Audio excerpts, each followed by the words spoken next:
Okay, I would first like to point out that while I am giving a talk about the language design, the implementation work was done primarily by Mirai, who didn't make it here today, but credit should go where credit is due.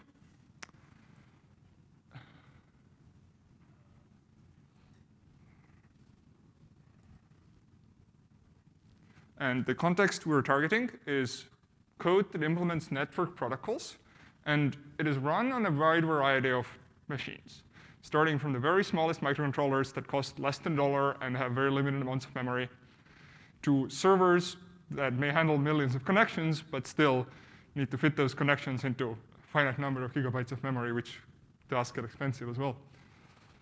And we are building a language for libraries. So these libraries should ideally be linked into application code in a rather efficient and interoperable manner. And we partially achieve this last goal. We generate purely functional first-order code, but in the future, we would like to generate C code that can be linked using the C ABI. The way network protocols are generally specified is in terms of state machines and prose text that is published, for example, in IETF RFCs. Here is a small excerpt from TLS 1.3, which is the security protocol used broadly all over the web. And if you look at this diagram, you can clearly see that there are some capital state labels and some transitions between them.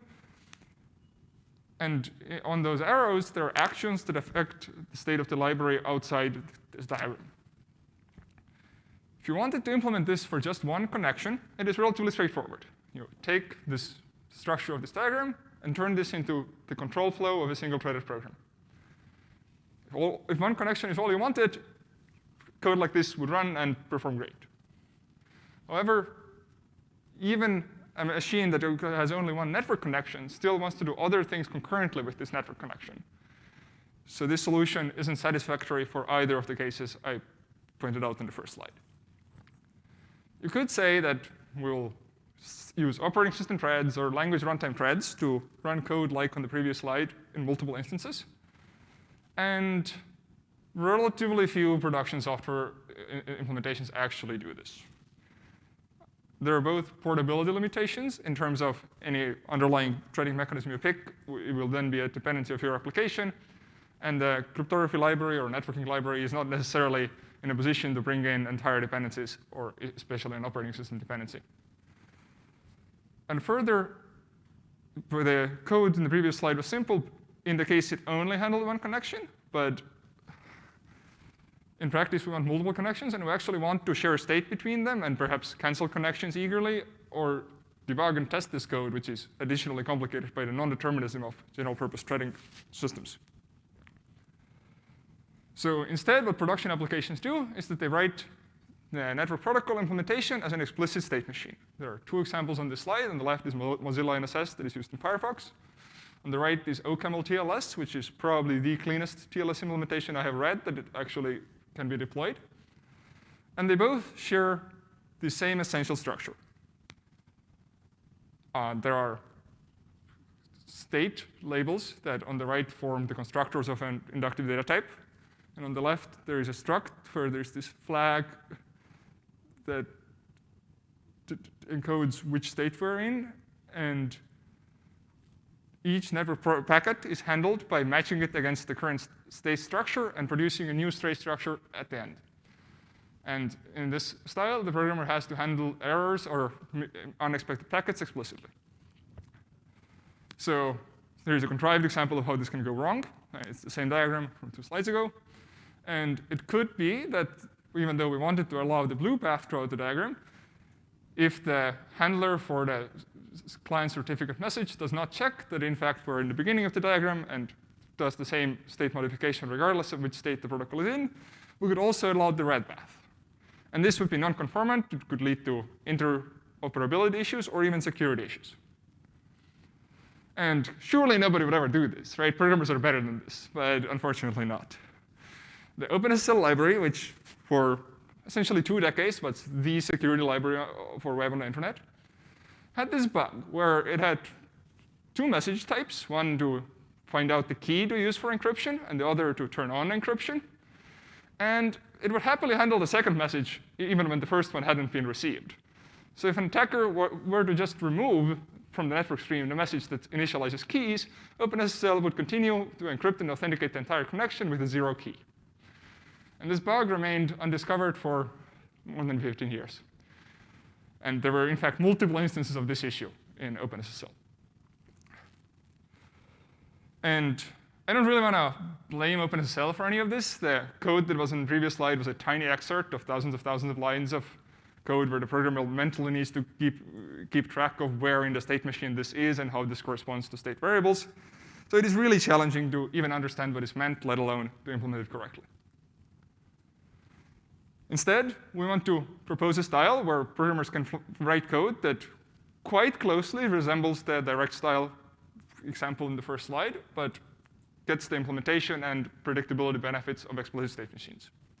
Here is a simple example of the translation that forms the core of our system. On the left, you can see 2 input commands, which are the points in which the protocol interacts with the outside. And we translate those into a state type and a step function, making together a state machine, where each input command becomes a constructor of the state type, and the handler of that state and the next expected input performs the code that is right below that input command. So for example, after receiving y, the state already contains x, and we can then proceed to the done state and output the sum of x and y. The general pattern is that blocking calls, or more generally suspension points, become variants in the state, and pure function calls and let bindings can remain the same. In general, we can keep any pure code between the I/O and just pass it through the output, which is very convenient for not needing to design an entire language from scratch. However, a challenge that I have not brought up so far, but taking it a step further, is that protocols are commonly nested. Toy 10,000 feet view of TLS would be that there's a record layer protocol which reads chunks of bytes of some fixed length and then passes them into the handshake protocol whose diagram I showed earlier. Here we're looking at a very simple case where each chunk is just n bytes long. And on the left, you can see the direct style code that keeps receiving packets from a socket, and if it has received a total of n bytes, it passes them onto the handshake. The good thing is that we can compile this code just like the previous code I showed. There's one I/O action. It's the read. So we have a state type with one constructor. And we also carry along the state of the handshake, which needs to be maintained across different packets. And the branch on the while on the left side of this slide becomes a branch on the right because it's not I/O, so it gets maintained. But instead of going around the loop, we just return to the same state constructor with a different list. That's all great, except how do we implement the handshake in a manner that can fit that interface on the left? What we would like to do is we would like to take the code from the first slide earlier and say, yeah, these should run together. It's simple. Every time the code on the right calls receive, it should get the message that the code on the left asks to be handled. And if it calls receive multiple times, perhaps a different number of times depending on the control flow, those should be handled in the obvious manner. In particular, the first receive should get the answer from there, and then it should return, go around the loop one time on the left, and then when the next receive gets called, it should get the next bytes, and so on.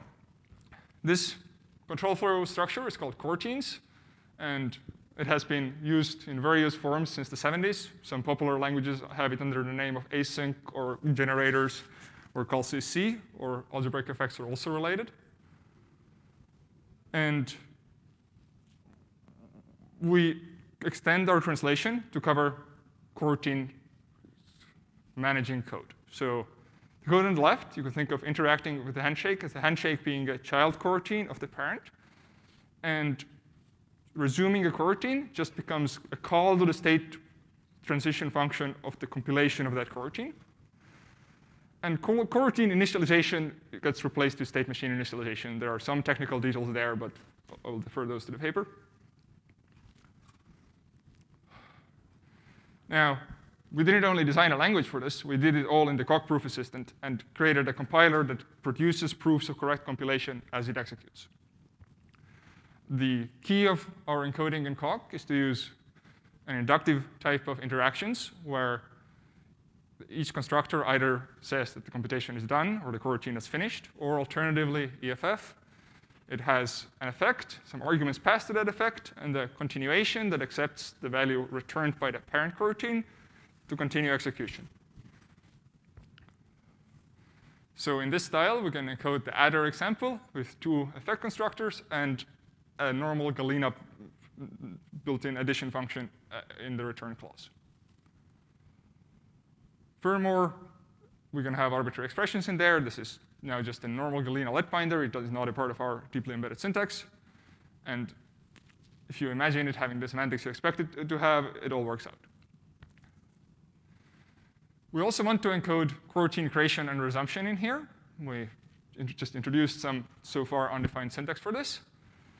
And we're going to desugar it into Galena expressions that fit into the same type on the left. So there's no additions to the deeply embedded syntax in our language.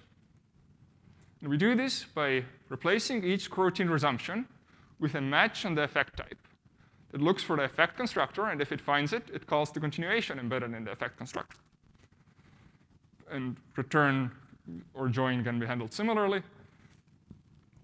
Again, doing this with full dependent types, where the effects can have different types of arguments, requires some more technical wrangling, but that you can see in the paper.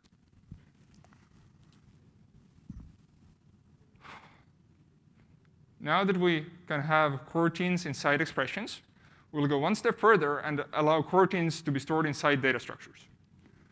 So the common situation in a web server is that it handles thousands or perhaps millions of connections and needs to switch between them every time a new packet comes in and quickly find the connection for which the next received packet was meant.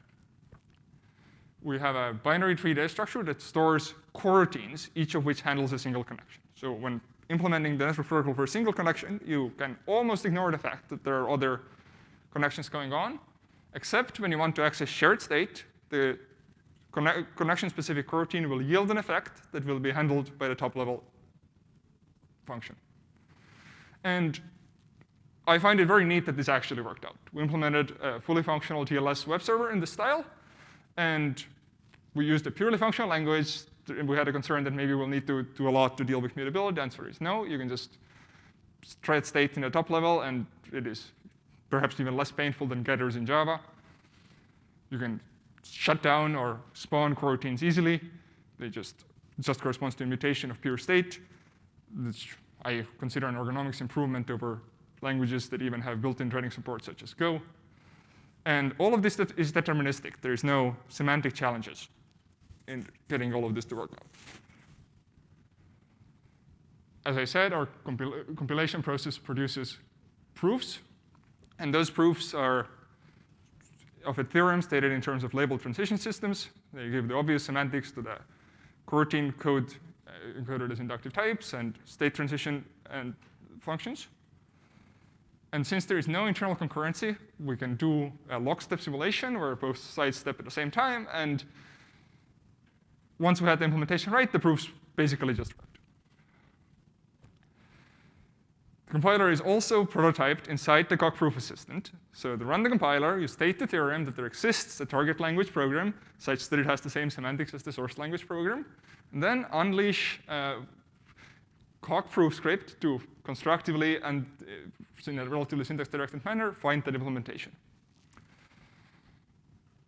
It's really neat that it works, but it also works really slowly. The small examples, you can just run and you barely see the running time, but a full TLS server takes several hours and tens of gigabytes of memory. And we basically stopped extending this because the compile times got annoyingly long, and we decided that this approach has proven itself to deserve a more serious implementation.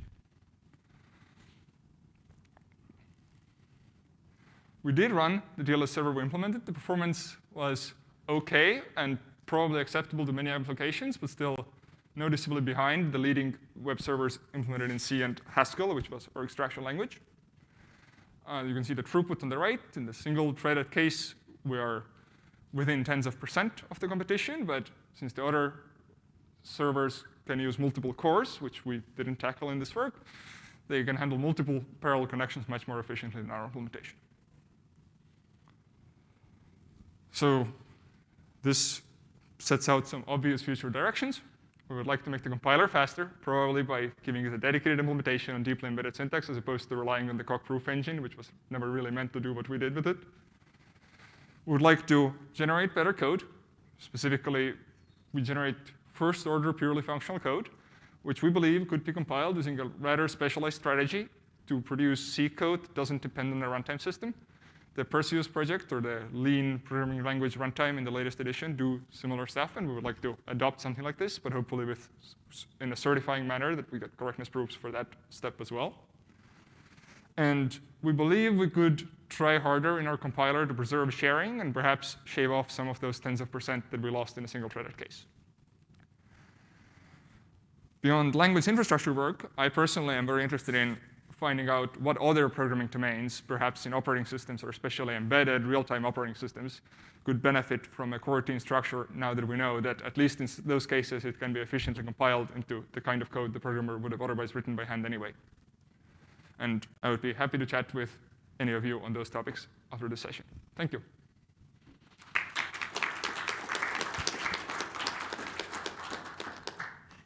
Thank you very much. Please ask your questions in the chat window or here in the room.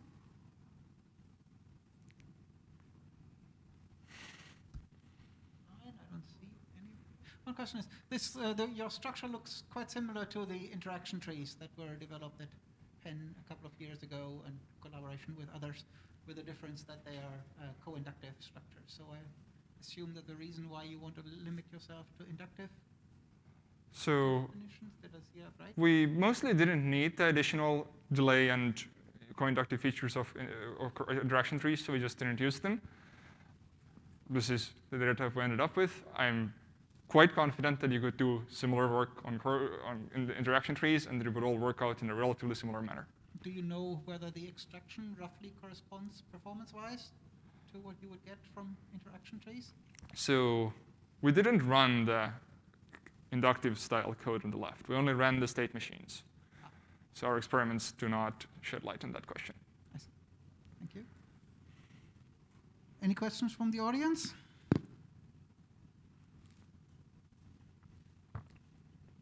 No? In that case, let's thank our speaker again.